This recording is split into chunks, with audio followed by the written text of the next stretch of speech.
hold tight for 1 second. I just want to make sure Yeah. you take the time and we thank our good Heavenly Father. We want to thank Him for this day, thank Him for the pod, thank Him for you. Let you know that I'm thankful and I'm grateful for this.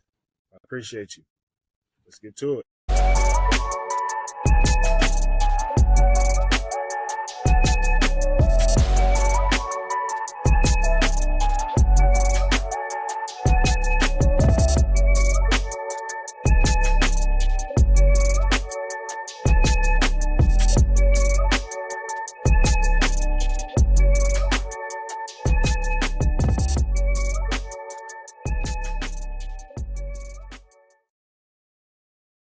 What up, people? It's Pete Tremble, and I'm the host of the Inside Out Basketball Podcast. I'm here joined by my little brother, Wes Tremble. How you doing, bro? What's good? What's good? I'm good. How are you? Man, I am ecstatic right now. I'm super ecstatic about not only being with you, because that's my bro, but this is our first show that I'm going to release to the public. A lot of people don't know. Some people know we've been doing some shows over the past couple of months, some trial and error. And honestly, for the public, me and my brother started the show, number one, just to catch up with each other on a week-to-week basis. This is the first part of it, because I'm 2.5 hours away. We don't see each other as much as we used to. So this is just a good time for us to catch up and just kind of just see what each other are doing. We both got kids, we both got jobs, companies that we both are trying to build. So that was the first aspect of the show. And then the other aspect of it was just to talk about what we love most is basketball. Me and my brother, we are considered basketball junkies. I think he'll tell you, but I stain my brother. That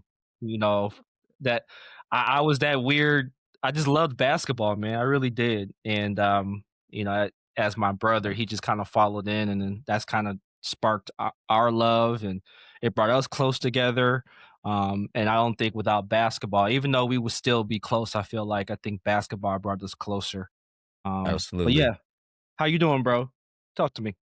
Doing good, man. Doing good. That's funny you say that. I was just the other day talking to somebody about, actually my first love was baseball. Because growing up in right outside Akron, mid-90s, even Indians. You know what I mean? They're the hot thing. Cavs were not great. Always getting beat up by the Bulls. So like the Indians made back-to-back World Series. I think it was 96, 97. Or maybe not. Yeah, something like that. But anyway, Kenny Lofton at the time was my favorite player. Loved Albert Bell, Jim Thome, Omar Vizquel, and Ramirez, all those dudes, man. Yeah. And even in our own neighborhood, bro. That was really the sport we played the most. We went down the hill to the park, played baseball, so. But yeah, but basketball obviously ended up taking over, and as time went on, and when we got a hoop and Summit Lake, and that just I don't know, it just carried us into what we got going on today. So no, you said it. I think one of our biggest advantages, especially, well, both of us really, but we played every sport. And I think that's something that a lot of kids don't do anymore. We played every sport, and we played every sport at a high level. We played hard, and I think each sport kind of lends to the next sport. There's some things in baseball that can make you a better basketball player, vice versa. I know for me, football and basketball, there are a lot of things that came together, especially when I was a receiver. So, creating position, like you're boxing out, creating separation, things of that nature. So, I think I wouldn't have traded my childhood for any childhood. I definitely, like I said, and we grew up and all we did was play sports. All we did was play sports. We left the house at 10 a.m. on a Saturday, didn't get back.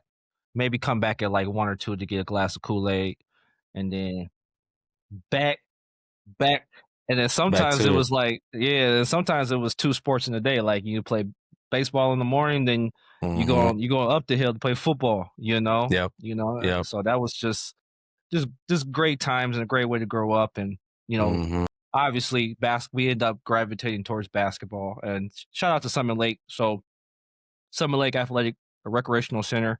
So if you don't know, Summit Lake Recreational Center, that's where me and my brother learned how to play basketball.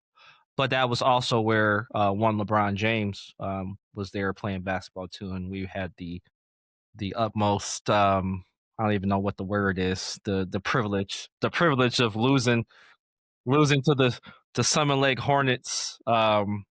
Distant second place. Every single time, man. And like people be like, man, what do you remember about Brian? I'm like, bruh, he was just faster than everybody. like he would I just remember him just on the break, just making layups, just like they were just toying with us. It was crazy.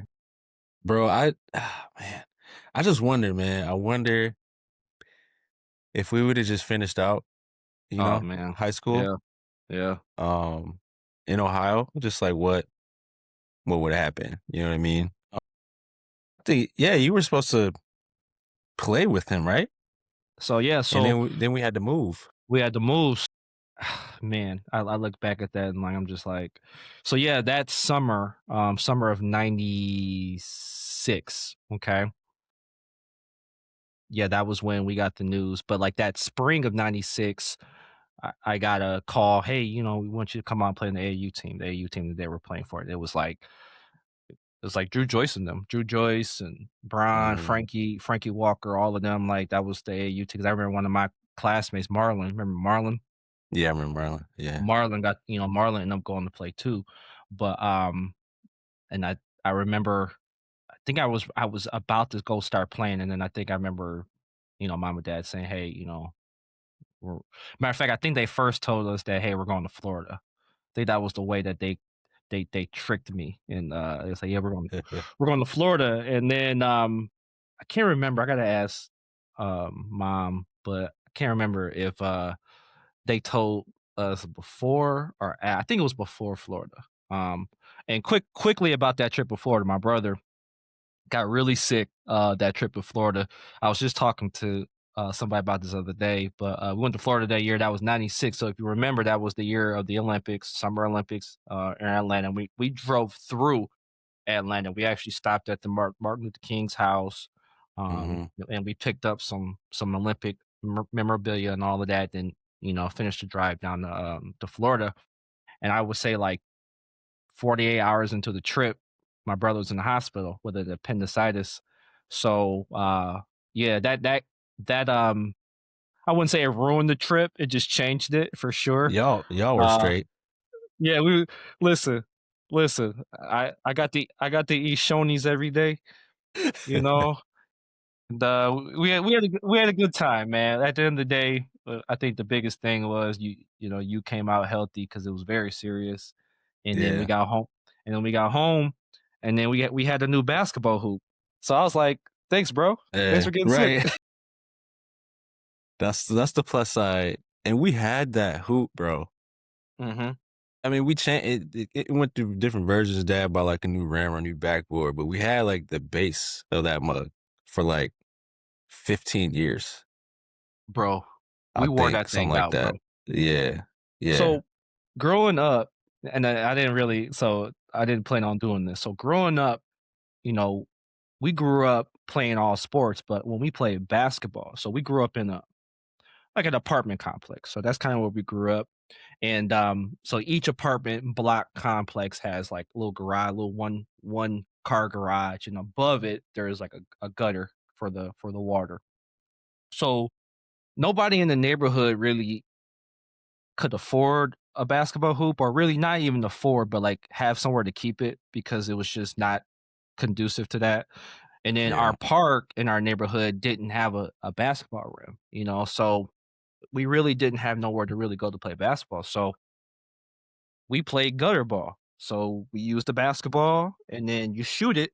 And if it hits directly on the gutter, it's a bucket, right? But if it goes like on the roof and then comes back against the gutter, no bucket. Didn't count. Didn't count. So that's how we play basketball. And crazy. Interesting. But then when we got that hoop, when I tell you when we got that hoop, bro, like all bets were off. Like we were just wearing that thing out like daily. Man, yes. Definitely good times. Definitely good times. Man. But so yeah, man. So that got us to Michigan, and we got up here and did our thing. Went to college. Did our and now we're grown men, and we're doing a podcast together now. So, but yeah. So like I said, though, this podcast is based out of love, basketball, and really it's also based out of like our desire to just help the next generation of basketball players, coaches. We both work in a space where we deal with athletes, student athletes. So I think it's a really good thing for us to be able to get out some messaging, and really kind of promote kind of what we both do on a day-to-day basis. Me personally, I run a sports agency. I just started one back in, I believe it was April. I'm part of the sports management group. I passed the MBPA exam, so I'm a certified MBPA agent. So I'm really proud of that, and I'm proud that I was able to start my company. And so we're working just to build, and really my focus is just to develop and build value. That's kind of what I always tell potential clients, current clients. My job is not to take away from you; it's to build value, give you value, and so that's really my focus. And I use a holistic approach because as a former player, former coach, I understand that this game of basketball has so much more to do with your mental than it does your physical capabilities. So we use a holistic approach as it pertains to emotional, mental, obviously physical. And then obviously there's the business side of it too, the financial sides of it and everything too. So, and then obviously, you and your company, I know you're that's near and dear to you for sure. Absolutely. Yeah. Founder and executive director of the Chosen Ones GR, where we help young athletes develop a healthy identity. So we just love mentoring and creating safe spaces for athletes to just talk about things, man, talk about life. And we just teach them how to be resilient, develop growth mindsets, to find their identity, their purpose. I mean, finding your purpose is definitely a lifelong thing, but we give them the tools to be able to do that. Like today, we're at Godfrey Lee High School talking to their basketball team, and just talking to them about who they are outside of basketball. Some of them didn't really know, so those are the types of kids that we really love to work with, to help them discover that.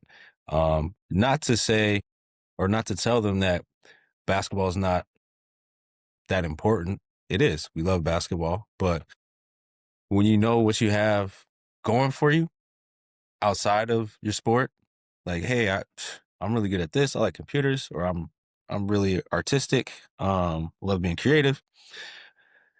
It takes that pressure off, because that's not the only thing that you have going for you. And I can't say that it wasn't what I was thinking back in the day. Like, I thought basketball was it, even though I knew I wasn't gonna go to the NBA.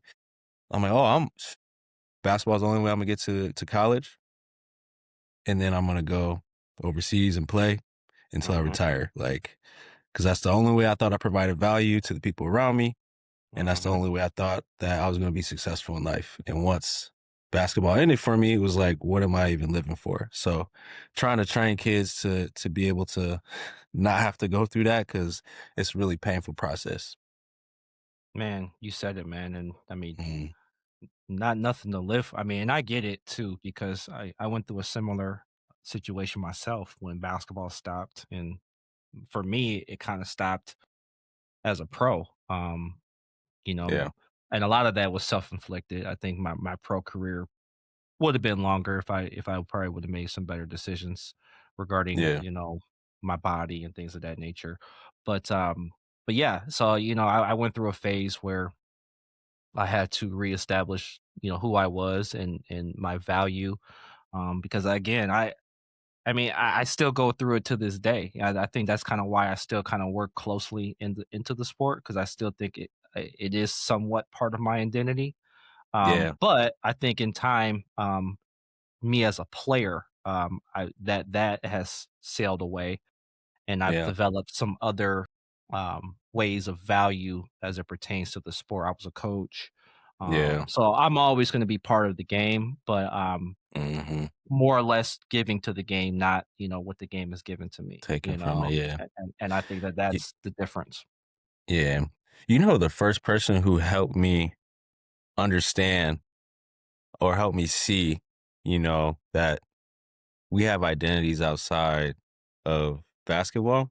Hmm. You remember Alyssa Dahan?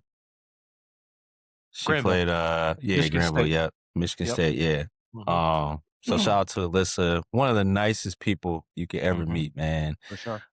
She was my realtor when I bought my first condo, and that's how I got to know her really well. But obviously, like when you meet somebody, you have like a connection of like, oh, like she played basketball, I played basketball.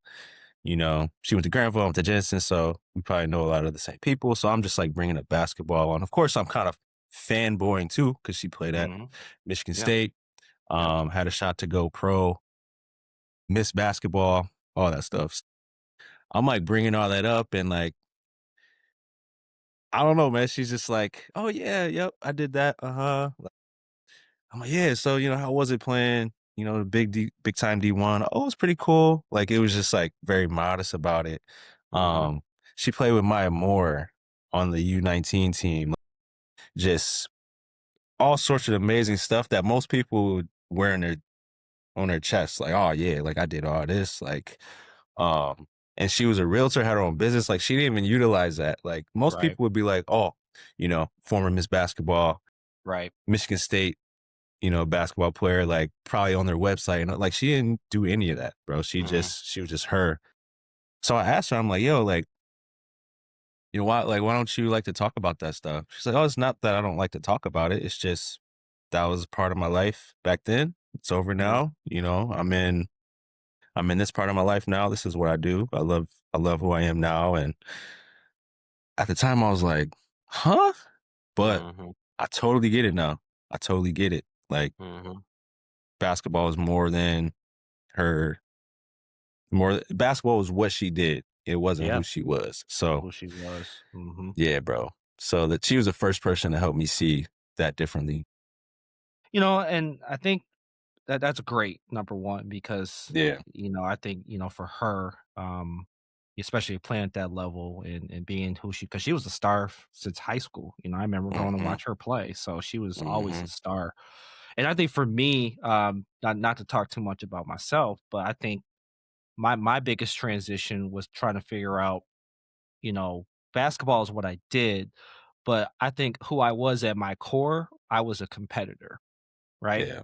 So, but to me, a competitor, you can compete in anything in Yeah. life, and Yeah. I kind of understood that, once I started to, make that transition into coaching, that's where it kind of sparked that competitive, like, no, I'm a competitor. And I think that was kind of my biggest way of trying to make that transition from being a player where, Mm-hmm. the adulation you're getting as a player and, the attention that you get as a player. And I started to realize, you know what? Yes, that's what I did, but to me, Mm-hmm. what drove me was my competitive nature, Yeah.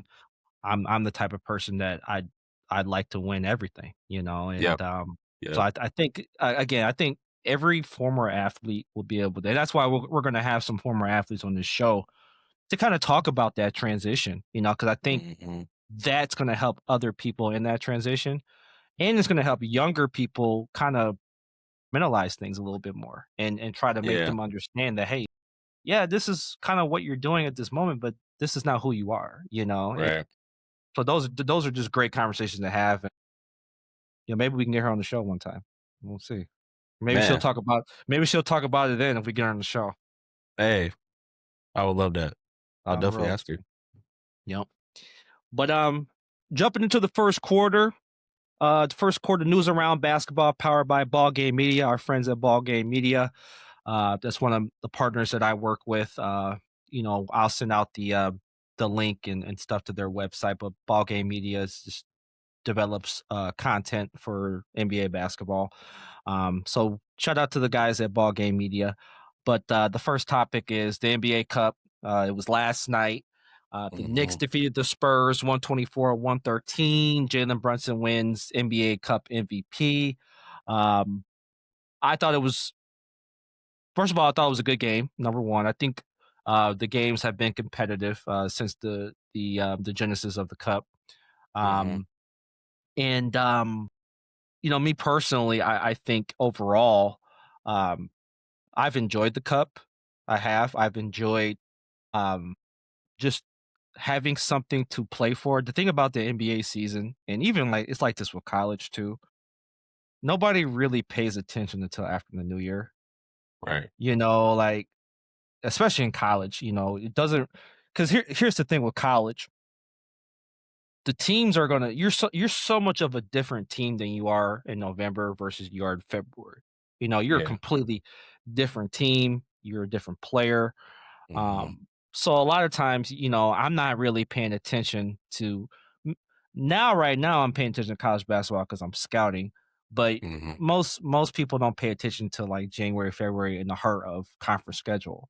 But the NBA has been like that too, where, historically, even before the Cup, people really didn't start paying attention until like Christmas. Christmas was usually like the real start of the NBA season, and that's when things really started happening. But since the Cup has came, I think that's added a whole new level of excitement, and I think it's developed some way of a measuring stick for teams to kind of come out and play high level basketball early in the season, just to see, hey, can we win at a high level? Number one, okay, and then obviously, number two, obviously you can win at a high level, and then number two, can you compete? Can you do those things at a high level? So, what do you think about the Cup? And mainly I like it, but a lot of people don't. Some people do. But what do you think about it? Yeah, honestly, I think it's good. I enjoy it. You can tell guys really care. Guys are really trying to play, and compete and get the 500K, right? Yeah. So, it just adds a little bit of excitement, to, that lull where most people are probably gearing up for NFL playoffs and the NFL playoff race and all that stuff. Changing the courts is pretty cool. The courts I like that. are starting to look a little better. They were pretty obnoxious at first. Crazy. But so it's starting to look a little better. But yeah, man. But I would also say that clearly it's, the winners. So it's been the Lakers, the Bucks, and now the Knicks. In the past, the first 2 years at least, it hasn't necessarily translated to playoff success. Yeah. So, yeah, I'm curious to see. The East is so wide open. It's really, honestly, maybe 3 teams. 2, I don't know. Knicks and Pistons. Boston's tough, but I don't know, Raptors man. are okay. Yeah, it's so convoluted. Yeah, so I think the Knicks do have a good chance at going to the finals just because the East is so weak. But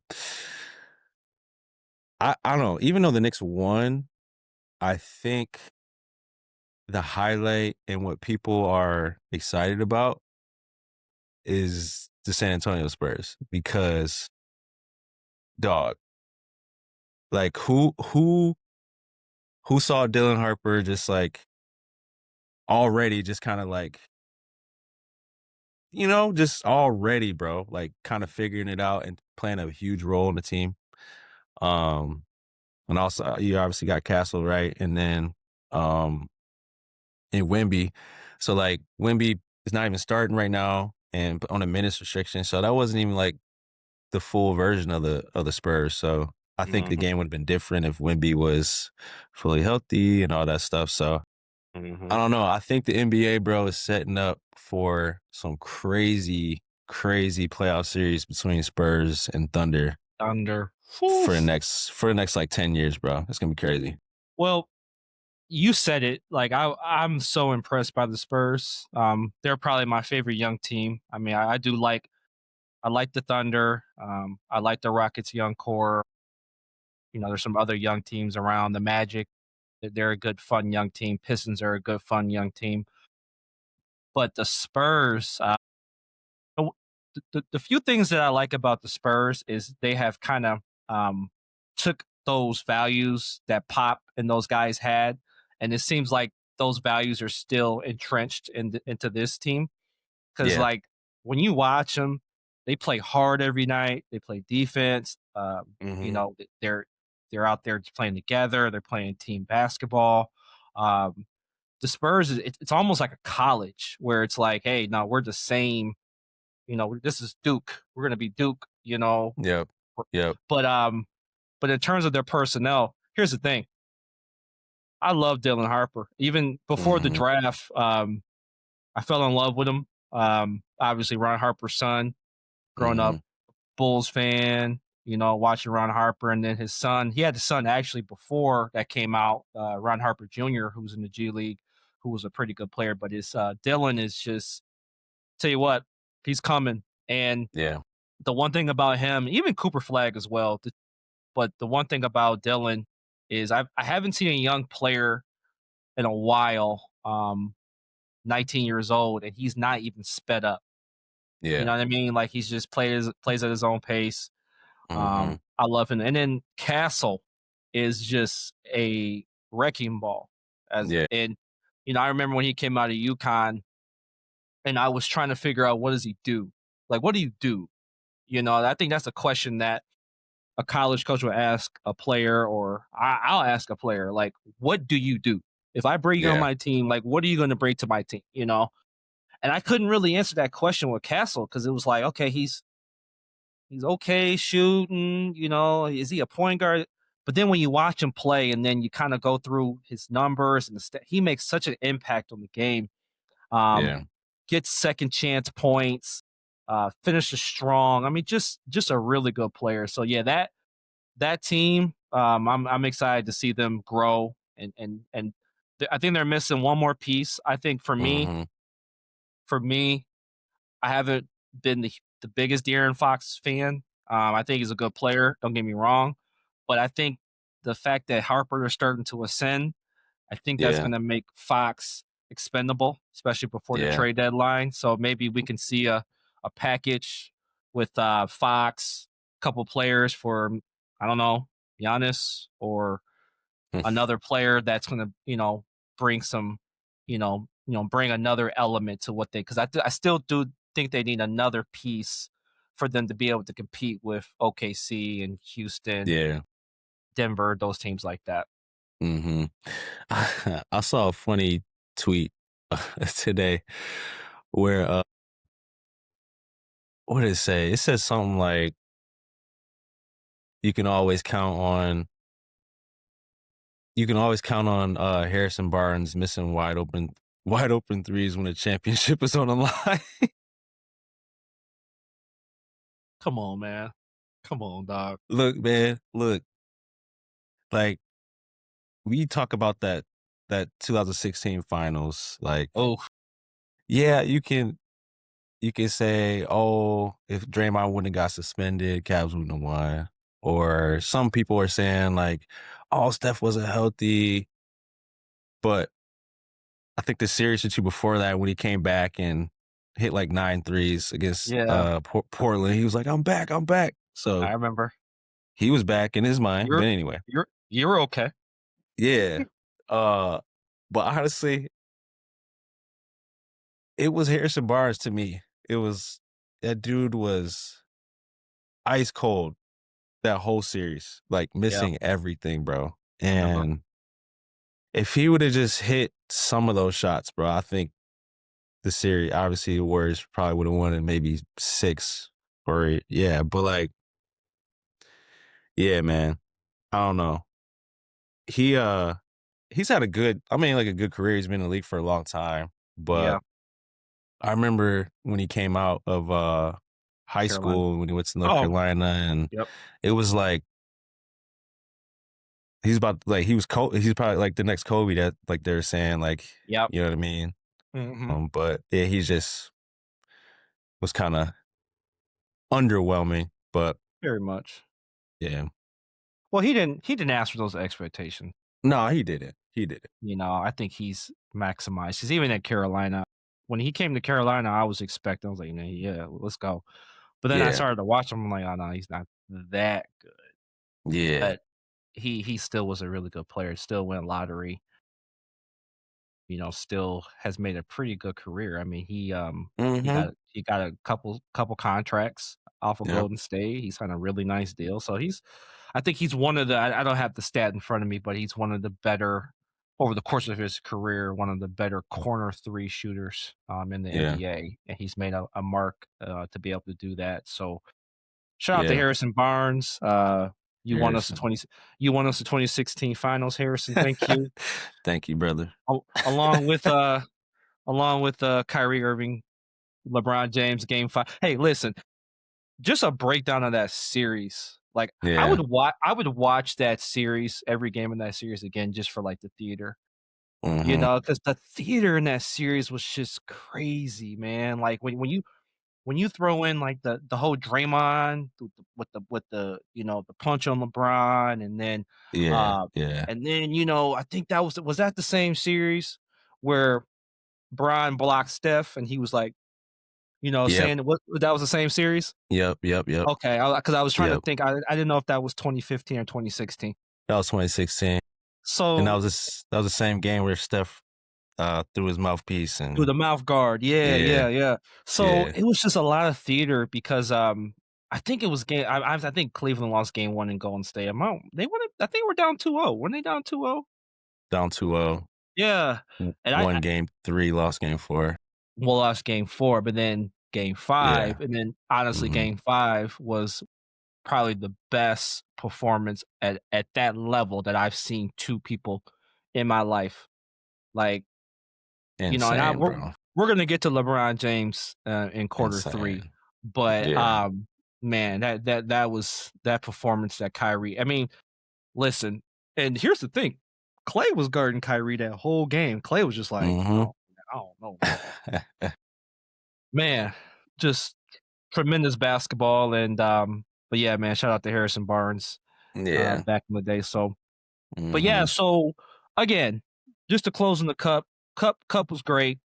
And like I said, I think it was really cool that, you know, because I heard, you know, a lot of those guys are minimum contract guys. And if you know a minimum contract, again, you know, for a regular person, even the minimum contract is a lot of money. So a minimum contract is going to run you about right under $600,000. Okay.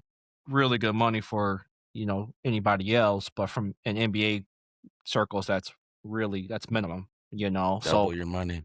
You're doubling your money in one day. Like, that's just crazy to me. So shout out to those guys that got $500,000, and shout out to the agents.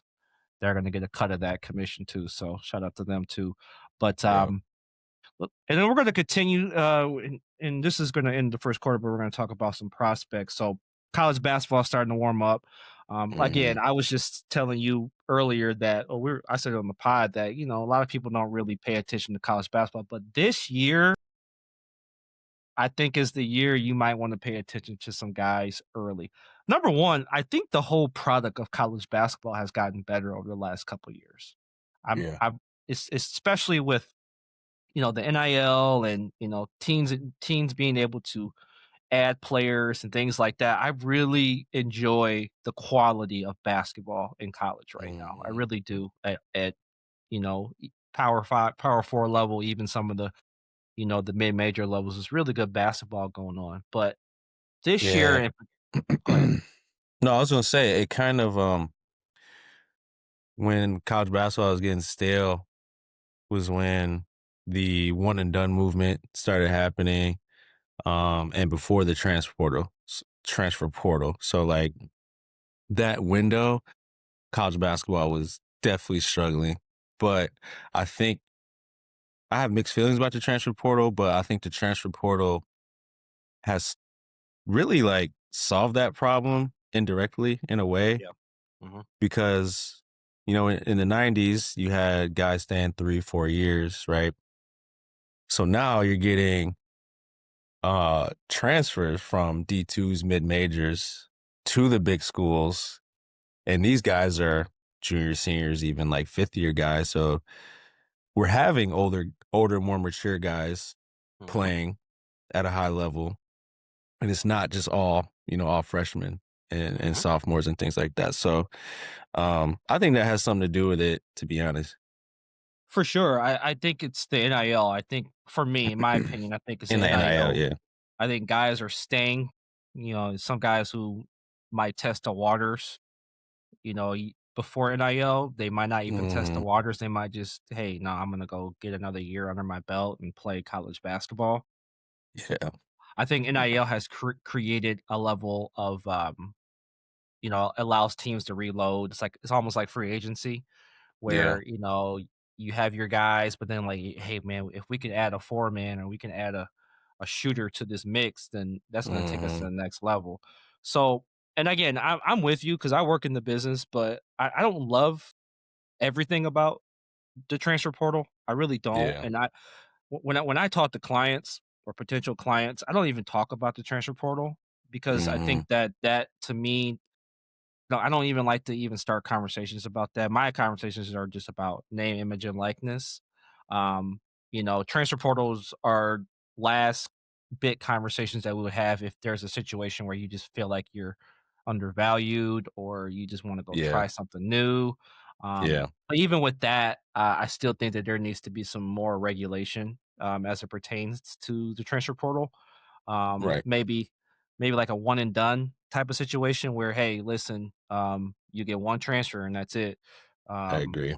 type situation. I think that might kind of clean up some of this stuff because you got guys out here who've been in 3 or 4 different schools. And I tell you what, when I scout guys, and I shouldn't do this, but if you've been in 4 different schools, it's not just a school. Right. It isn't. Yeah. Because to me, it's now. Granted, there's some cases where you know rare cases where each case was or each situation was like a coach left or something, very rare, but more than likely it's just, hey, I didn't like my role here, so I'm going to go here and see if I can have a bigger role, and on top of that, make more money. So Yeah. again, evolving business, evolving regulations when it comes to it. So we'll see how that pertains, but I say all that to say, though, let's get back to what I was saying, though. If you're paying attention, this is probably one of the better drafts I can remember in the last decade. Potential drafts with the players that are that are in college basketball right now. There's some players that we're not even going to talk about right now, but there are some players that could be NBA All Stars that I'm not even really going to talk about. But the 3 guys, I just wanted to talk about the 3 top guys, which was Darren Peterson, Jay DeBansa, and Cameron Boozer. And those are the top 3 guys. But man, first of all, let me start with Peterson. I loved him coming out. I watched him a ton. Reminds me of a young Penny Hardaway. And if anybody who knows me, and Penny's up here somewhere. He's up. I think he's up there. You probably can't see him, but Penny's up there. Penny, till this day, is my favorite basketball player of all time. Favorite basketball player of all time. I love Penny Hardaway. I modeled my game after Penny Hardaway. Big guard. I loved Penny Hardaway. And I see so much of Darren Peterson in him. I think he's a little bit more of a scorer than Penny was, but I see a lot of Penny and Darren Peterson. So I'm really following him very closely. What you think about him? Have you been and watched Darren? I haven't, bro. I haven't. Yeah. Yeah. Yeah. He was hurt the first part of the season, so he hasn't played a ton. Melvin Council, the third, I believe he's the third or junior. I think he might be junior. He's played well for Kansas, and so he'll be a guy to check out, especially as January and February hits. I got a chance to see Debansa live. I didn't go out to the game, but I watched him on against at Madison Square Garden in the Jimmy V Classic. Very impressed by him as well. I'm hearing a lot of comparisons to McGrady with him, and I kind of see some of the comparisons that are talking. Guy, because McGrady was like the first guy, and McGrady got me in trouble because I used to watch McGrady too. McGrady was 6'8", 6'9", but he'd be straight up with that handle, but like not getting it stolen, And I remember TK was telling me, "Man, you too high out here, like you too high on the dribble." But nah, he is not getting that ball taken away from him. He's making plays. He's special too, for sure. Yeah, bro. I thought it was funny he decided to go to BYU. Obviously, it was the bread. It was the That's bread, what I was gonna say. Someone said, "Oh man, I wish I had it on top of my head." Oh, I don't know. Someone said something like, "NIL got BYU looking like an HBCU or something stupid like that." Hey, NIL changed the life. Changed the life of a university, boy. I tell you, just changed everything. But bro, I want to go back to Peterson though. Not him, but it's just kind of indirectly about him. So I was talking to Josh, Nick Carreri, my boy Cody, the other day. And we're talking about Kansas, bro, in the Bill Self era. And thinking, I asked the question, like, is he to blame for the majority of his blue chips severely just like underperforming in the NBA? So let me read you these names, bro. Joel Embiid obviously is the best one, but we got Josh Selby, Ben McLemore, Andrew Wiggins, Xavier Henry, Thomas Robinson, Sharon Collins, man, there's a couple more, bro.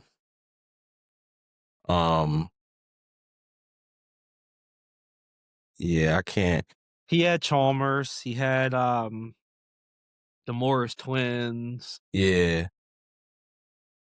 But like we said, top 5 guys. Cliff Alexander. Oh, Cliff. I forgot about Cliff. Yeah. I don't know, man. Like, it's just, I don't know. This is not really a good look, bro. It's like, it's almost like you come to Kansas, you're going to win, but like, I could care less what you do afterwards type thing. I'm not saying that's what he thinks, but it's just what it seems like, bro. Like, that's so many guys. There's so many guys, but I don't know. You're not wrong in how you see it. He does have compared to like Duke, who've won championships, but they've developed NBA level players, have been good at the NBA level. I can't quite put my finger on that. I will say, to a couple of their credits, Wig, I guess in the grand scheme of things, he's underachieved for sure. Still a good NBA. He was an all-star 1 year, and still underachieved to some extent. NBA's been hurt. But yeah, like I think there's a thing about, and this, some guys are better college players than pro players. Yeah. And maybe their development, the way they develop guys to be successful in college. Yeah. but they might not put them in a lot of situations to kind of accentuate their pro skills. Yeah. I haven't really looked at, but the way now I will. But like if you look at Duke, right? Like for instance, Jason Tatum, he goes to Duke, and they put Tatum in like all different type of situations. They put him on the elbow. They put him in high pick and roll. They put him in this situation, so that they're moving him all around. They're using his skill set. I feel like Kansas kind of just plays a system that everybody just has to fit into. And then you kind of had to get it how you live in that system. Like he might have some sets, or he might have some calls where this is for him, this is for him. But if you kind of watch them in their style, in that Bill Self era, it's kind of almost like Tom Izzo a little bit, where it's like very same system, cookie cutter system, and you kind of have to fit in that system. Because the same can kind of be said about Tom Izzo. Well, yeah, I don't want to throw shade on Izzo like that. He hasn't really had the blue chip guy, and I think out of any program, I think Tom Izzo can take a 3-star and make them a really good player at the end of their career. But I don't think that if I'm a one and done level guy, I wouldn't pick Michigan State. That's why a guy like from Simeon High School, Chicago, Jabari Parker. I remember back, I was talking to somebody very close to the situation, was saying, hey, it's either Duke, where Jabari Parker went, or Michigan State. And Michigan State, it was like 50-50, and I think at one point it was like almost 60-40 Michigan State. And but then it may have been a bag that was thrown at them. It could be back then when it was under the table type situation. But I think a lot of it was like, I don't think he can envision himself how that was going to parlay him to be a top pick in the NBA draft, Yeah. And I think case in point, Miles Bridges, I think Miles Bridges was kind of like, he was a tweener. I think he was playing Miles at 3. I think Miles Bridges is more of a 4 type level player. So good. I mean, it's good food for thought. I would look deeper into that Kansas situation, but hopefully, I think Peterson's going to be the exception as it pertains to some of the other guys, and so we'll see, man. And then I'll finish it on Boozer. I'm kind of mixed on Boozer. I'm not gonna lie. I obviously watched his dad play. He's got a lot of his dad in him. As it pertains to his base, like that strong base. That's kind of like, that's his dad. Different player. He's more of a perimeter player. He does get down in the post. He over that left shoulder. He gets down in that post and goes to work. But I'm kind of mixed on him. Even though he's super productive, I think he's averaging like 23 and 10. So I'm not saying he's not good. So I don't want this to get clicked and say that I think Cameron Boozer is not going to be a good player. I just want to see more. I got to watch more of him, watch more of Duke. But all three are special guys, and not to mention you got guys like, the kid at Louisville, the guard at Louisville, Mikael Brown. You got the kid at Carolina. You got the kid down in Arizona, Noah Koa Pete. So again, I think it's just this isn't really a good season to watch college basketball. So I implore you guys, go out there and watch. And we'll continue to talk about these guys as the season progresses, and talk about more guys. But yeah, shout out to those guys, man. So we're gonna close out the first quarter. We're gonna hop in the second quarter. Part of this show, for everybody that's listening for the first time, we always have a topic that is going to try to enlighten people. And not saying that me and my brother are like just gurus and you guys need to listen to us. Mainly, we're just two people that have been through some of these struggles that a lot of these, young players might be going through, or we've seen somebody go through these struggles, or we're working with people who are going through these struggles. And we're just trying to share kind of, our point of views to certain situations and certain things and certain topics. So today's topic is expectations. and like where do expectations come from? And it's like, how do they develop? Why do expectations often don't match reality? How to adjust when reality doesn't match the expectations. And I think a lot of people, the expectations always come in the recruiting, where it's like, hey, I see myself as this, but other people don't see myself as this. Like, I see myself D1, but you might not have any D1 offers, or you might have expectations of being just a player that can play in college. Let's just say you're expecting to just, like, I'm gonna go to school and play. And that was one thing I used to tell young players, is like, regardless of where you go, D3, D2, D1, none of that is sweet. Like, none of that is sweet. Dudes who go D3 average 20 plus a game in high school. Now they might not be 6'8". A lot of times they're D3 because they don't have the size. Yeah. That's usually the main reason, or they're not like an uber athlete.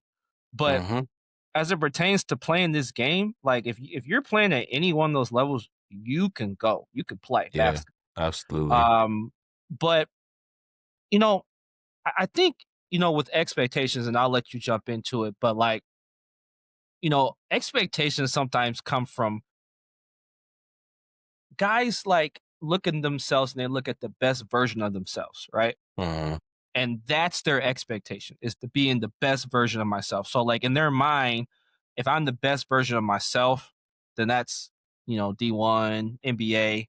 But a lot of times they don't develop the plan to become the best version of themselves. They just think that, hey, this is going to happen.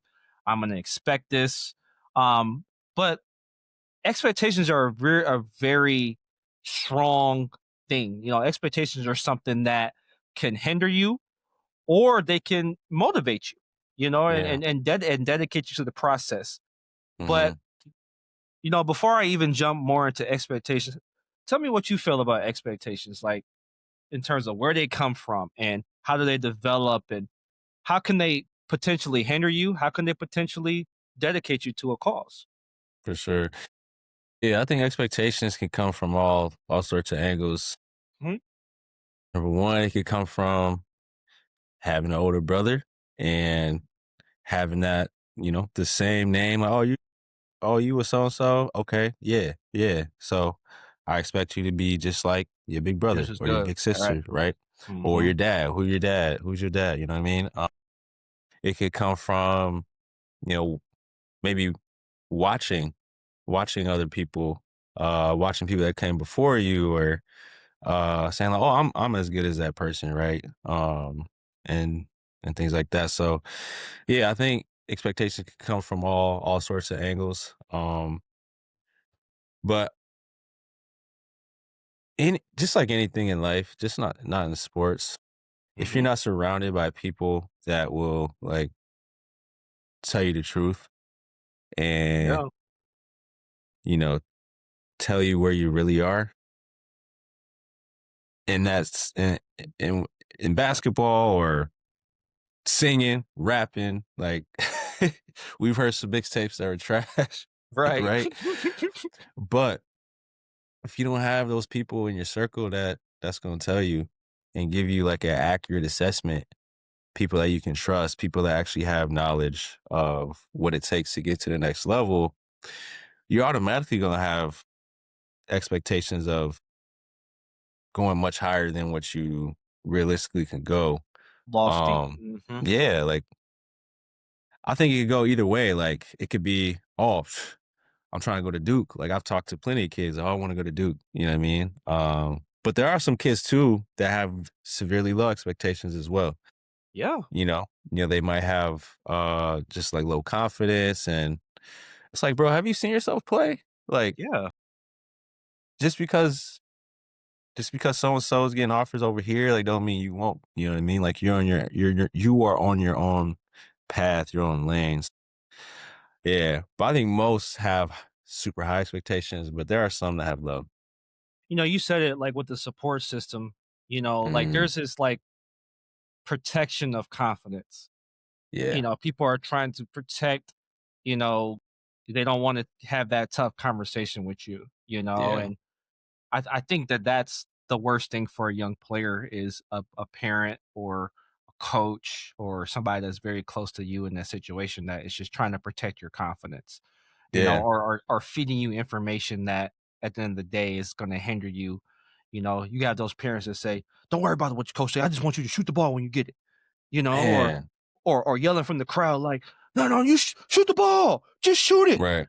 Right. It's like, man, like though, and so you know, I get it. I understand from a parent perspective or from a support perspective where you're watching your loved one go out there and play basketball and you might not feel like um, they're playing at the level in which you would like them to or what they would like to play at. And I get the emotion behind it, but I think the worst thing you can do for a young player, or even a veteran player, a player that's played college and pro, but just if we're talking about young guys, like I don't think protecting their feelings or protecting their confidence, to me, it just makes it worse because when they really find out that they're not good enough, then I think it's harder, to take than if you're coming from a loved one.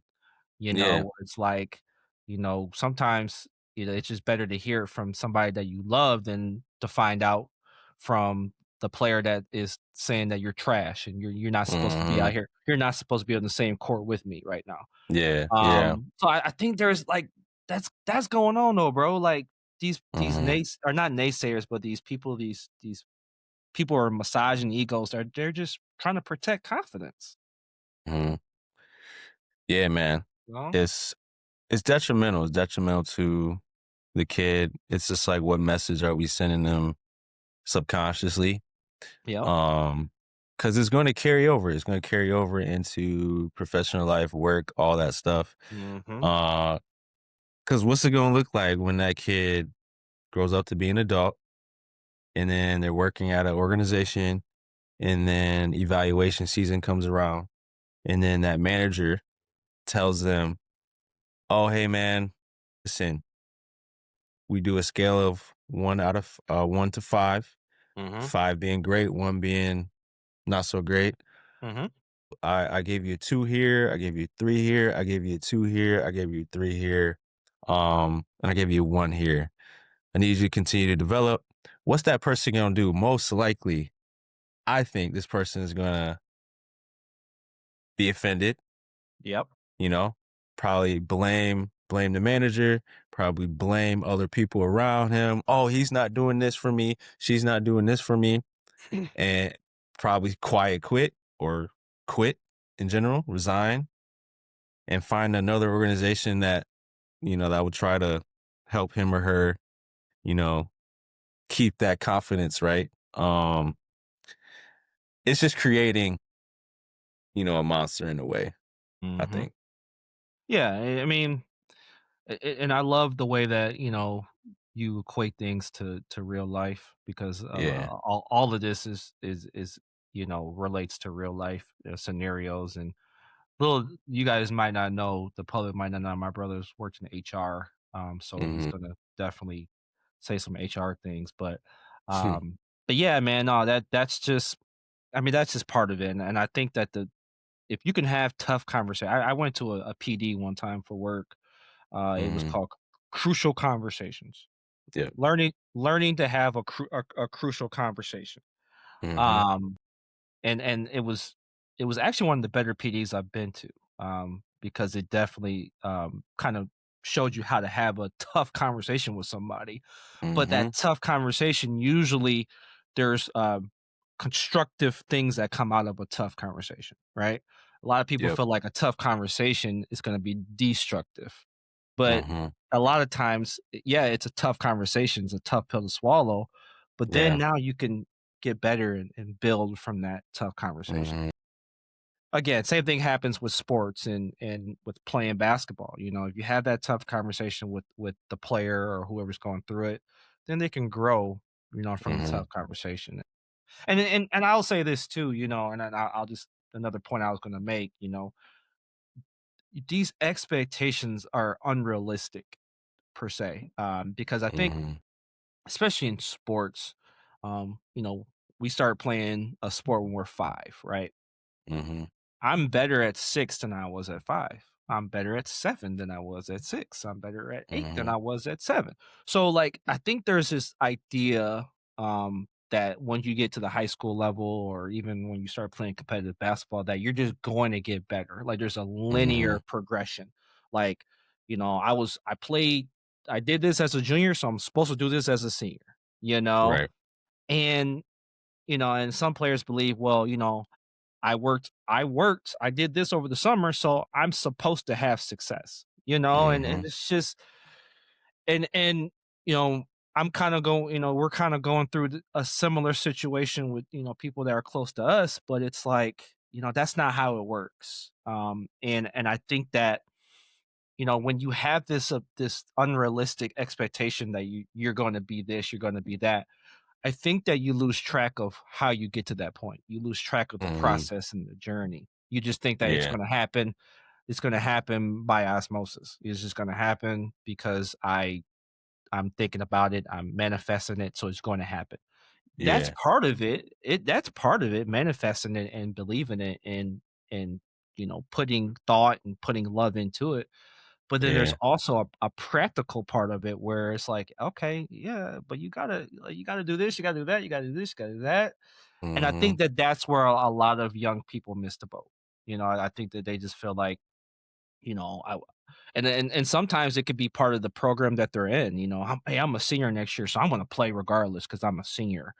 And again, I just think that that's I think that just a slippery slope, especially if you want to be go to the next level and play. Because I tell you what, in college, it's definitely not linear, because you can be really good, and then you could be really bad, Bro. and then you might not even know, but they're probably trying to replace you with somebody else the next year, Right, bro. so it's not, so I just think that it always comes back to, you being able to really check yourself, and Yeah. really just kind of, give yourself, and that's kind of what I'm going to get into in our next point, but you gotta really be able to self-assess and really put yourself through, just through a self-audit, to really kind of, you know where you're at, and then you can make the necessary, short-term goals and process to get to that point there where you want to be. Yeah. Yeah. And I think entitlement is a killer, bro. Ooh, boy, It's a killer. That word. Yeah. Like, when we feel like we deserve something just because our parents say we deserve it, Yeah. or who we are, or who our parents are, or whatever that might be, it kills that the daily process you talked about. It kills the daily grind. It's just like, no, I deserve this, right? And when things don't go your way, there's no resilience there. Zero resilience, right? Because you think like, no, I just, like, that's mine. Like, Right. like, that scholarship is mine, right? It's like, well, what did you do to get that scholarship? What did you do to prepare for it? You know what I mean? And I got two daughters, 5 and 2, and I am trying very hard not to create monsters and to do everything for them. Like, they're daddy's little girls, and I want to save them. I want to help them. I want to zip up their coat. I want to put their socks on. But my wife calls me out. Bree calls me out. She's like, babe, you got to let them struggle through that and learn how to do it, even if it takes a little longer than we want. And I'm just like, So part of it is I'm impatient, but a big part of it is I don't want to see them struggle, and I want Yes. things to be easy for them, and like, I want to do it for them, and be a good dad, but like sometimes, a lot of times, being a good dad, being a good parent is just letting them struggle, man, and showing them they got to work for it. Like you have to work for it. It's not going to just shape and form. You're not just going to wake up and be like, oh, John Shire called me and offered me a scholarship. Like, it's like, it's not going to happen. It's not going to happen. Like, I remember, just like shooting around when I was a kid. I was, 14, 13 years old. And, I would just like daydream. I'm just like shooting and like a car drove by and I would imagine it's like a college coach just like randomly seeing him. He's like, oh, it's a nice shot, young man. I want to offer you a scholarship to Michigan State University. It's like, that ain't happening, bro. That ain't happening. Oh, entitlement. It's a killer. You said 5 and 2. Shoot. Some of these parents are here doing this for 18, 17, 18-year-olds, Man. and that's really the issue. And, the one of my biggest pet peeves, and we'll move on to the next part of the show, but one of my biggest pet peeves, especially as it pertains to high school basketball, is young players are reluctant to talk to their coach. It's always the parent talking to the coach. And to me, whenever the parent starts talking to the coach, then it is over. It's over for the kid. It's over for the kid. Because there's a lot of just, and we can have a whole show on that. But there's so many different pitfalls that go on with when the parents talking to the coach. That's why, honestly, coaches tell, I had the 24-hour rule where it's like, all right, I'm not going to talk about anything 24 hours, because the emotions are high after a game. And I remember, man, like I used to like not even want to be around after games because like I always had dads that were, hey, coach, come here and talk. I'm like, nah, man, like I got to go home. Good, like bro. I'm good, bro. Like that's like, but here's the thing, like when the parent starts talking to the coach, then that breaks down the communication between the player and the coach, right? So it's like now it's like, as a player, oh, my dad said this, so this is what I'm going to do, or my dad said you told him this, so like it's a slippery slope. It's a slippery slope, Right. and I implore parents, and this is part of the shows that we have. We try to help everybody involved. So the kids, coaches, parents. I implore parents to get your kid to talk to their coach. Yeah. Don't just be like, oh, I'm going to talk to the coach. No, get your kid to talk to him. Get your kid, because that develops a skill in itself when you get them to talk to their coach. So get them to talk to the coach and try to work out, whatever issue that might be going on independently. If it's something that requires you to step in, then of course, step in. I'm not saying you don't as a parent. But if it's a situation, like let that young girl or boy, let them get coached. Like let that coach him. If you're not in agreement with everything that's going on, fine, cool. But he or she's part of a team. Let them play. But at the end of the day, I just think that that's something that I would tell parents is like, I would definitely be reluctant to just start contacting coaches if you don't see the results that you or your child wants to see. Yeah, for sure. This is free game right here. If you want to get yelled at less, especially after a game, like go talk to your coach, like the day after the game. So basically, I used to, when I knew I played bad, or I made some mistakes, and I knew Coach Wesley. We knew him well, obviously playing for him for years, and like we knew this practice, I'm probably gonna get yelled at, like because I did this, and this. Like he's gonna have this in his bag whenever I make a mistake. Whenever I make a mistake in practice, he's gonna unleash on me. So I'm like, all right, I'm gonna just go to his office and talk to him about those mistakes that I made, and kind of get ahead of it. I'll take I'll take whatever he has to say to me in private. Swallow it. Yeah, like it stings, right? He may call me soft or call me some things, but at the end of that, like we still kind of worked through that, and like he gave me pointers and all that stuff. I was less likely to get yelled at in practice or even in film. Like in film, we'd be watching film.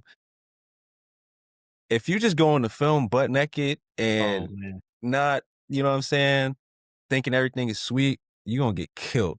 Guaranteed. But if you go to office, like, coach, man, I want to talk about that. A couple of those possessions where I just felt like I wasn't getting help side fast enough. And I was so worried about the shooter on the backside. Like, can you help me with that? Talk you through them. And then you go to film. He's less likely to yell at you. Like, he'll be like, oh, like, Wes, we talked about this in the office, remember? Yeah, you got to get over there. And then he'll probably move forward. But if I didn't talk to him, he'd be like, Wes, the hell are you doing? The heck? Rewind that. Wes, where are you supposed to, you know what I'm saying? Like, just killing you. I don't know. It worked for me. So hopefully it worked for anybody else that tries. No, yeah. 100%. And I think that shows that you're accountable. You're accountable to the mistakes that you made. You're accountable to your actions. Yeah. You know, so yeah, for sure. Yes, do that. Especially at the college level. Do that. Find the assistant that you're cool with, but a lot of times you want to go talk to the head guy. Like, no, I want to talk to the head coach, because like the assistant can't save you when the head coach sees something that reminded him of the turnover that you had late in the game the day before, you know. And I tell you, bro, shout out to coach. Man, like he had them ready. You know, bro. and for everyone. Like it didn't matter who it was. Yeah, bro. If you messed up, you messed up. But again, I think that, you know, that tightened us up. You know, that made us better. Yeah. But yeah, man, like them film sessions, we've talked about this before, but it's like, if anybody who's played basketball, you know when your mistakes are coming in the game. Like if you're watching the game, even if you haven't watched the game, like let's say you play on let's say you play on a Saturday, right? And you're watching film on a Monday, right? You know when you're about to here it's next play. Yeah, I'm about to get the ball taken from me. And then yeah, bro. So yeah, man, that's free game for high school, college players.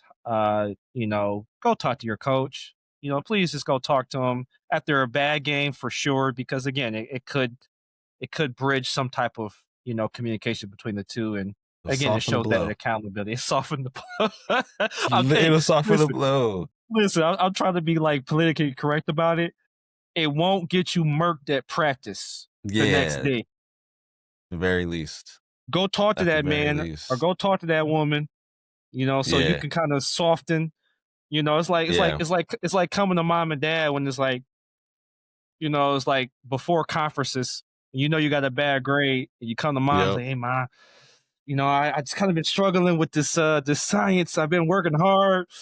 You know, I'm just trying to, you know, so when conferences are next week and they tell you got a C in the class, it's like, it's how you, it's how you present it. It's how you present it. Yeah, that's perfect. I kind of been struggling. Just can't figure it out, you know? Yeah, it's perfect. And, you know, just to close the second quarter, you know, if a lot of these, you know, these tidbits and these things that we talk about in terms of development and things to do, feel free to reach out. I mean, we both are in these spaces. So feel free to reach out to, you know, Wes at The Chosen Ones, me at Proactive. You know, we help people through these processes. I mean, this is what we do on a day-to-day basis, and we can help you guys, you know, whoever is in need to develop some of these off the court, some of these social emotional things, you know, reach out. You know, all of our contact stuff will be in the show's bio. So again, reach out.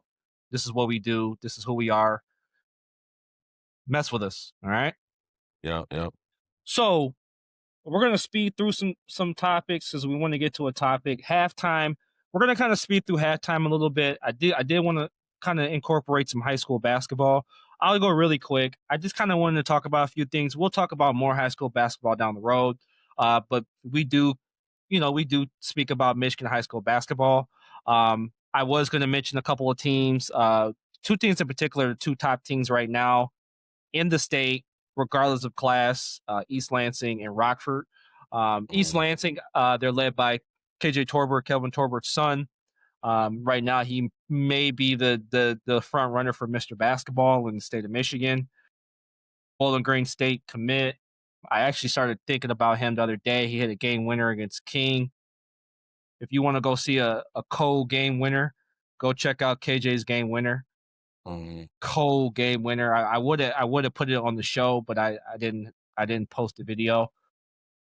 Good player. A little bit different than his dad, but good player. And then they got another kid, Kingston, who has some Power 5 offers, has a Michigan State offer.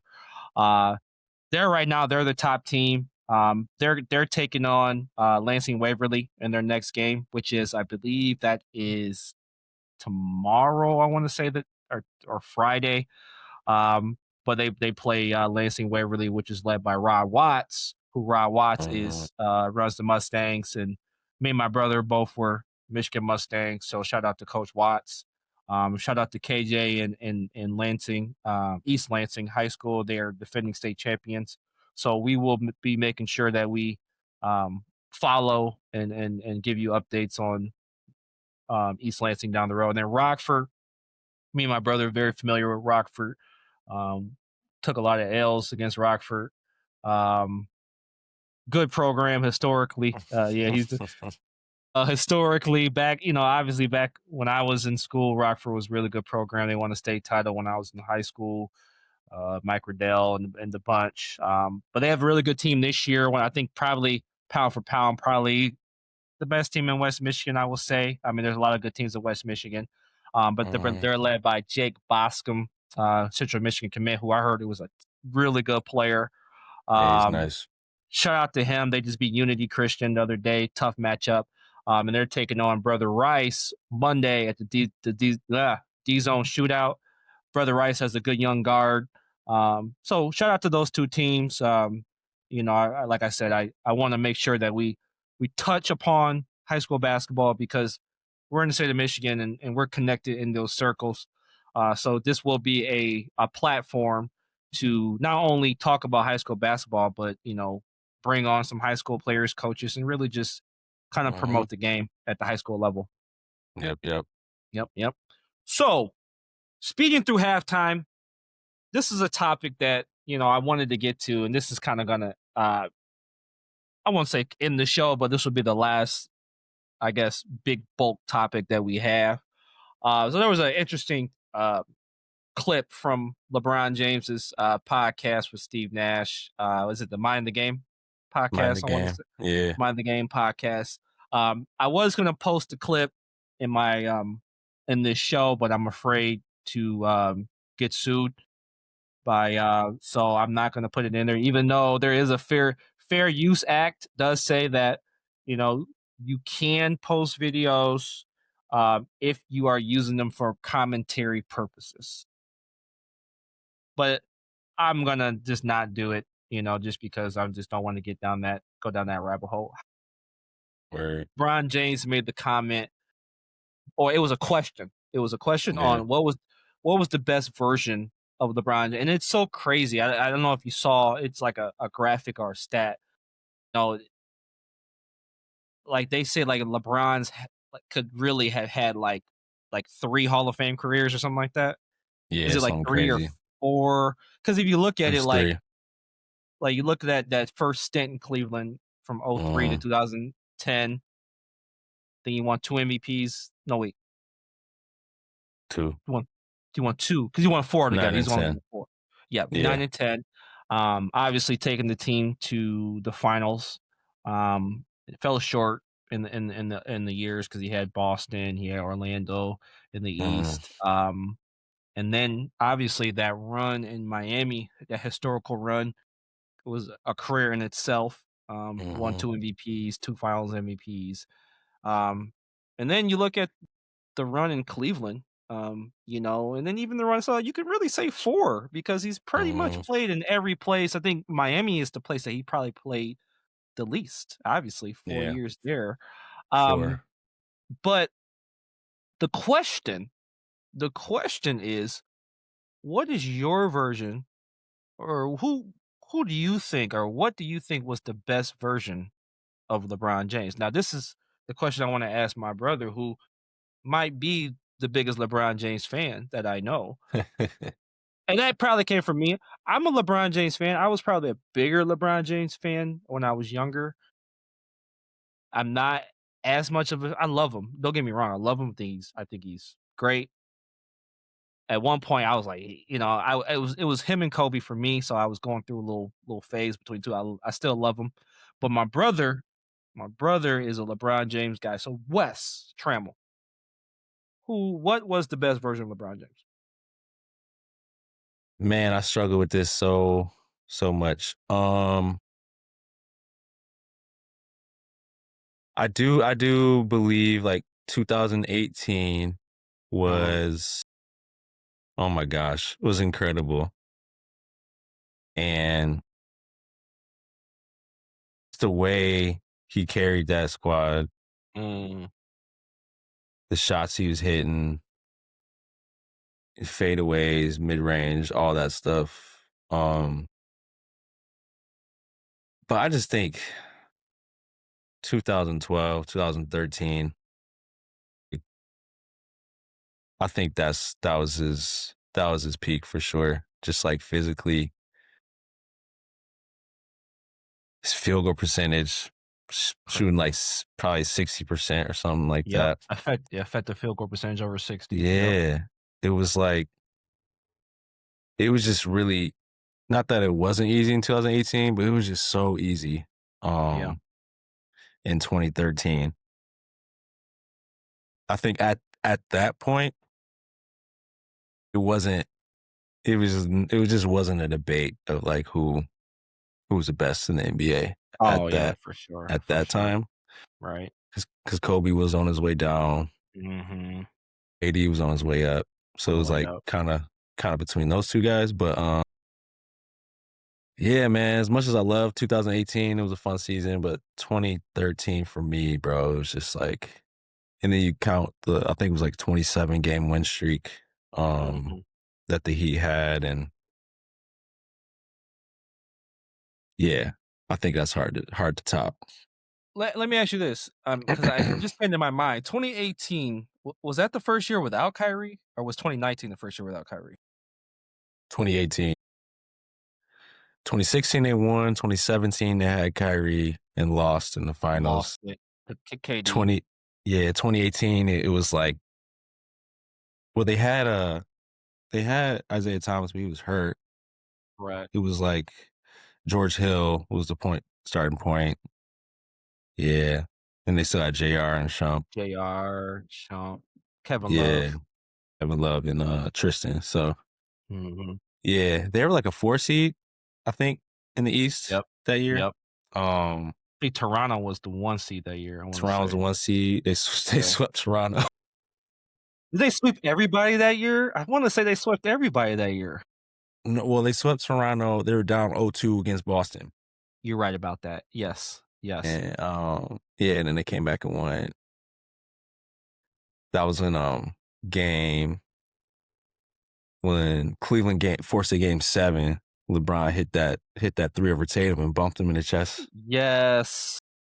But then Tatum dunked on him in game 7. Dunked on him, and then he bumped him in the chest. On him. Yep. Yeah, I was on my honeymoon during that time, and we were at this bar in Florida watching it, and I was like, this cannot be like, LeBron can't get dunked on and put out in the same day. But but that's when he took over, and I was losing my mind, bro. Like yelling, like everybody was looking at me like, what's wrong with this dude? But when LeBron went on that fast break, and then Marcus Morris like grabbed both his shoulders, he just laid it up and won. He like jumped in the air, And his, his voice all deep. He was like, I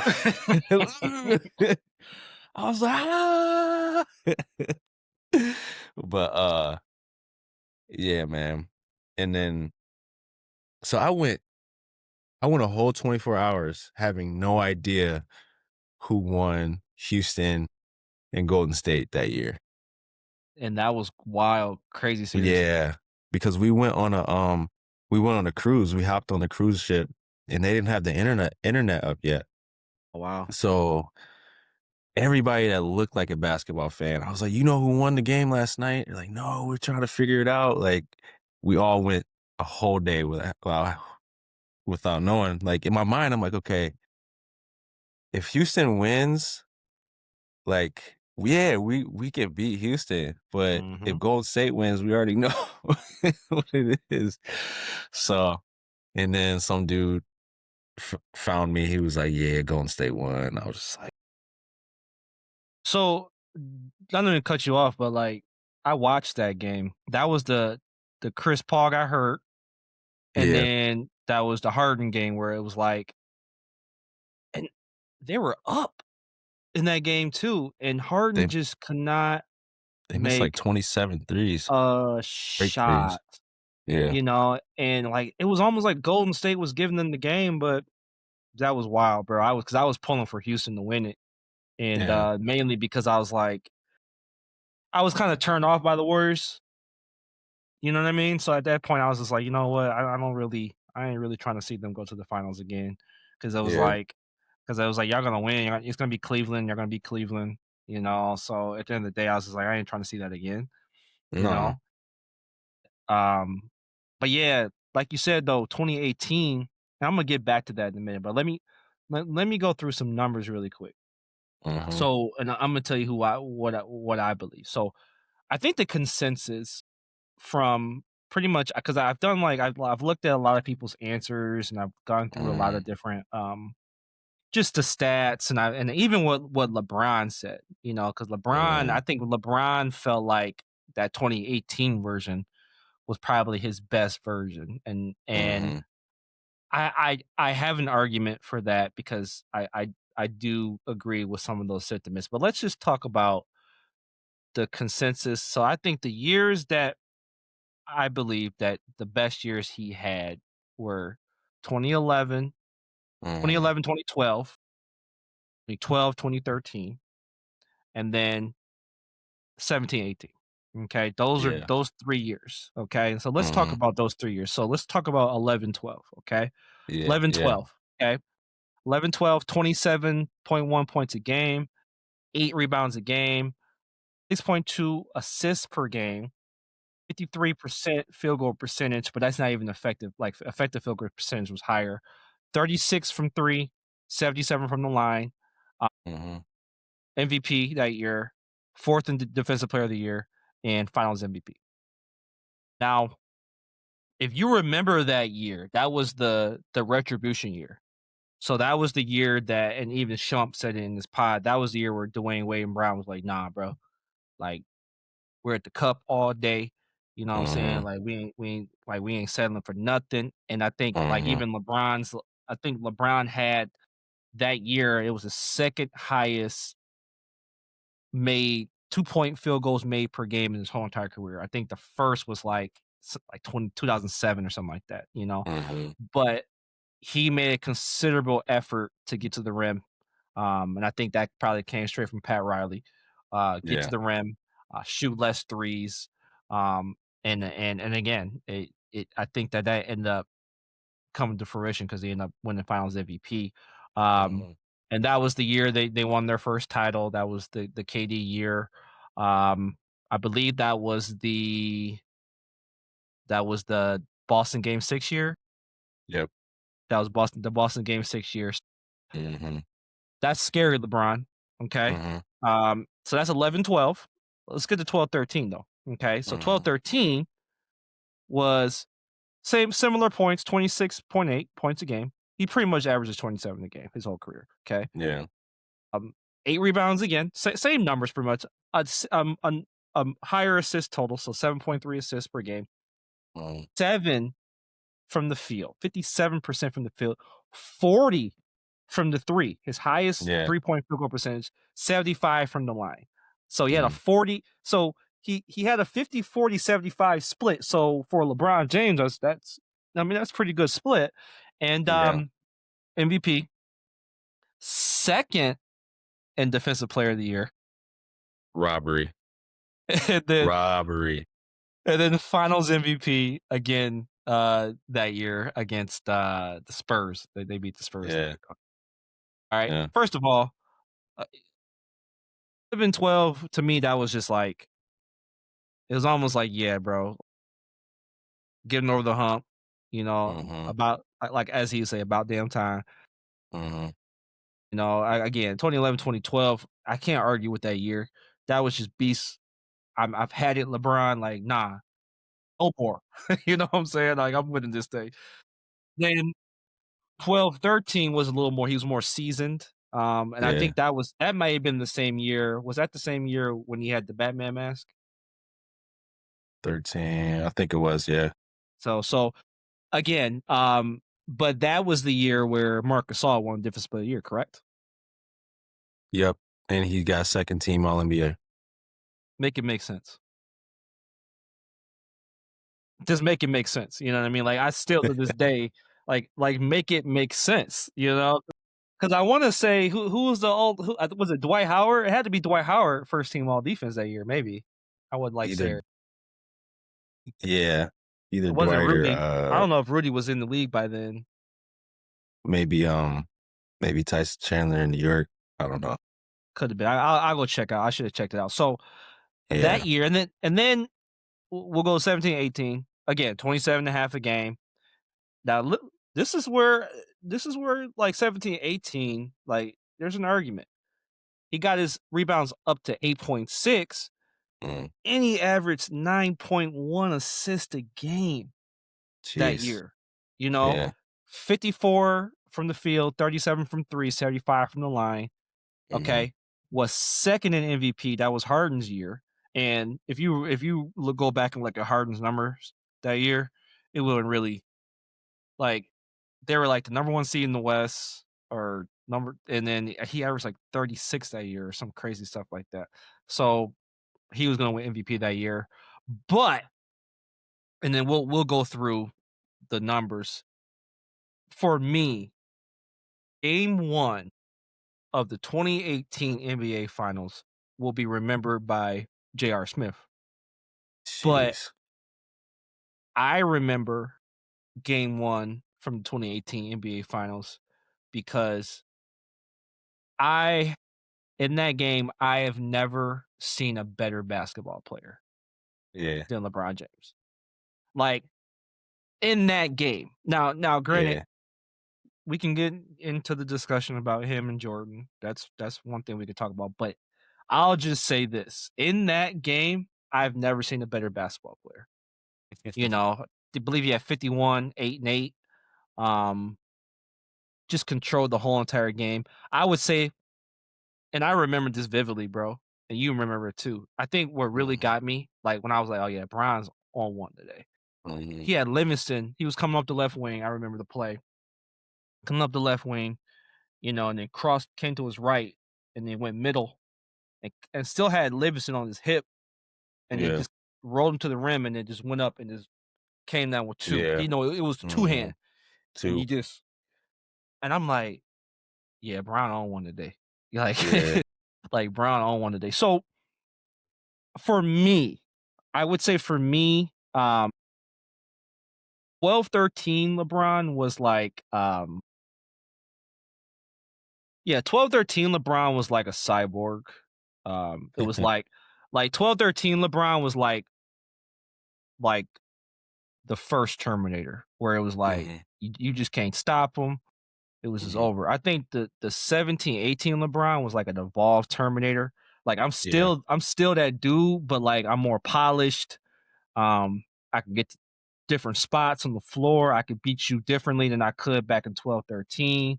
Obviously I think the defense may have slipped a little bit by that time. So I think that might bring him down as in terms of him being a complete all-around player.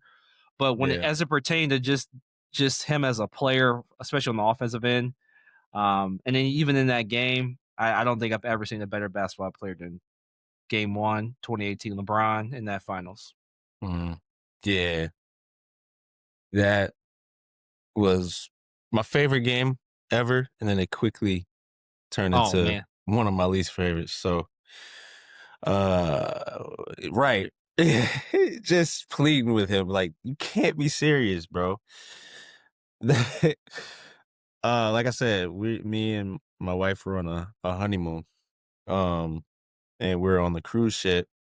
So they turned the internet back on finally, and they're playing game 1 in the like the main bar on the ship. So, of course, we went there to watch. There's a group from Detroit there, a bunch of black people. So obviously we took a liking in them because we was the only black people on the ship. And they're basketball fans. Yeah, they're basketball fans. The husbands were, but they were Warriors fans. Just the biggest Fairweather fans that I ever met in my life. They're calling me Fairweather fan, but they were Pistons fans growing up. So they grew up in the 80s. Okay. They're Pistons fans all the way until they said like, yeah, mid 2000s we became Lakers fans. I'm like, or like 2000 we became Lakers fans. I'm like, so like when Kobe was starting to like become Black Mamba and they won back-to-back titles, it's like, yeah, that was our team then. I'm like, all right. So when did you start becoming Warriors fans? 2015 when they won their first championship. They're like, yeah. I'm like, man, you're awesome. Stop. What they call? Ain't that the pot calling the kettle black, man? Yeah. Like I've been a LeBron fan since before he was in the league. Like, stop. Like, but anyway, we in the bar watching the game and they talking trash, just going at me. And obviously LeBron is cooking all game. So I'm like, this is my opportunity to just like talk back. So I'm like screaming in their face. I'm like, yeah, bro. Just killing, bro. And because this is how my mindset. I was never going to see these people again. I knew in the back of my mind that the Warriors were going to most likely win the series, but I wasn't going to see them when they won the series. They ain't got my number. They ain't got me on Facebook. They can't talk trash. So like, as far as I'm concerned, this is the championship. This is game 7. Like if we win game 1, I leave this cruise ship on top of the world with bragging rights. They can't say nothing. Not a thing. So I'm talking, bro. I'm talking. And then the timeout happens. They laughing, pointing at me like, ha ha, like, yeah, like. And then we end up losing. And then the George Hill missed free throw. And it was just like, brutal. So that was literally like, I think it was like day 4 on the ship. So we still had like 2 more days. And they was just like, Warriors, LeBron trash. I'm just like, so. Why did I talk to you people? Why did I talk to you? Right? Crazy, man. Seriously. Hey, black folks for you, boy. They'll let you know. They'll let you know. They ain't gonna let it down either. Ridiculous. I love our people. But nah, they was man. Cool, though. Yeah, real. But like, yeah, and that was such a special time in basketball. You know, it really was. Even though I was a little turned off by the Warriors, I still, I enjoyed just the rivalry between, them and the Cavs. I like, to me, it's like you add KD to the Warriors, like, it's like then you can add DeMar DeRozan to the Cavs or something, because to me at that point, Brown was the best player out of everybody. Let me get that straight, okay? Steph was the second best player out of everybody. At that point, it probably was people are going to probably rip me on this, but at that point, I would have probably said Kyrie was the third best player. But I think at that point, I think a lot of people would have said Klay was a better player than Kyrie at that point. Me personally, I would take Kyrie, but a lot of people would have probably said Klay. But let's say vice versa, Klay or Kyrie, Draymond, and then Kevin Love was probably the best or the worst out of the best players. So that, to me, that was pretty balanced as it pertained to your big three versus their big three. Okay. Then you had Kevin Durant. Like, to me, it's like y'all can't even like want them 2 titles, but you add Kevin Durant. I was like, okay, cool. Y'all already won 73 games the year before. Like, come on, I'll make it make sense. So to me, I was like, that's just the equivalent of putting DeMar DeRozan on the Cavs or putting I don't know, I'm just naming players that were good at that point, because it's like it's the same thing to me. However, I still think that it was a fun time, and but overall though, I think this question about Bron is it's a special question because I think there's only a few guys that you can ask this question about. You could say the same thing about Kobe. What was the best Kobe? Was it Fro Kobe? Was it 24 Kobe? What was the best Mike? Was it young Mike, with the chains? Was it early 90s Mike, or was it, late 90s Mike? What was the best Mike out of it? So there's only a few players that you can really, say that about who've had different stages of their careers. But shout out to Bron, man, for real. Like I would continue. I'm going to continue to give Bron his flowers. I know you would continue to give his flowers. I'm going to give Bron his flowers, man. I think that, I still think that he doesn't get the respect fully that he deserves. I still think from Bron fans, I think that's why I feel like Bron fans kind of over accentuate the respect and the love for him because they feel like he's slighted in a lot of ways. I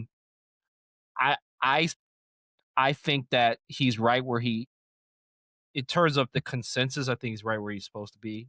1, 2 around that point. But I'm gonna give him his flowers for sure, man. Because I mean, he's the greatest player of this generation. Yeah. But yeah, man. 2018 Game 1 NBA Finals, Bron. Man, JR had them people. So they was from Detroit, though, right? You said from Detroit, yeah. Okay, all right. Bad Boys fans, and then they're fans of obviously when they were good in the early 2000s, but then they dang transferred to I know, man. Anyway, then they transferred to Kobe and right, and Gasol. And just stop it. Stop it. You know what I mean? Like, really. Like, I asked what it was a Warriors. Like, someone told me, "Oh, I'm a Warriors fan." I'm like, "Oh, okay." So then I asked them, I'm like, "So you asked the question, how long you been a Warriors fan?" But I'd be like, "So was you the We Believe Warriors? Were you fan? Baron Davis and Matt Barnes? Who is that?" I'm like, "No, you're not a Warriors fan." You're not. Were you a fan of Tim Hardaway and Mitch Richmond and Chris Muller? Like, stop it with that. Just stop it. It's crazy, bro. It's sad. But anyway, yeah. So entering the fourth quarter, and I'm gonna get better with these transitions, but this is kind of closing the show. This is obviously, I told you at the beginning of the show, this was the first show that I'm going to release to the public. But just want to look ahead to the next shows and because we're going to continue to do this. Inside Out Basketball Podcast is obviously going to be Wes and Pete Trammell. I'm going back and forth, talking about stories, talking about their lives, talking about their current lives, their past lives. But we also want to bring on coaches, former coaches, current coaches, kind of talk about their teams, talk about their philosophies. We already got some coaches lined up. Wes had a really successful podcast prior to this where he had coaches on. So me personally, who I've started this podcast, has kind of been my baby. I want to kind of continue that process and kind of piggyback off Wes and what he's done from his podcast. But yeah, so bringing on coaches, influencers in the basketball space, or just in the space, any space, period. You know, if it's somebody from the arts, or if it's somebody from another space, we want to bring people on that are going to be able to give our listeners free game, like Wes just said. And then overall, I just think, you know, we're going to really just be candid about stories from our lives, our careers. I tell you what, we got some stories for sure. And, you know, we're definitely going to be informative with how we present it to you guys. And I just appreciate anybody who's listening, who will listen.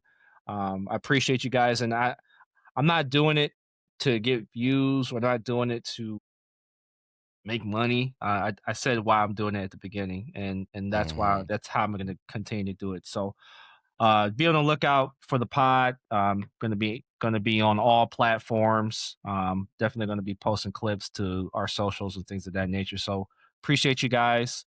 Any last words, Wes, you want to tell anybody? Man, as we're filming this, Christmas is next week, so yeah, man, everybody have a safe and wonderful holiday. Spending time with family, and hopefully it's restful and all that stuff. Yeah, man. So happy holidays to everybody.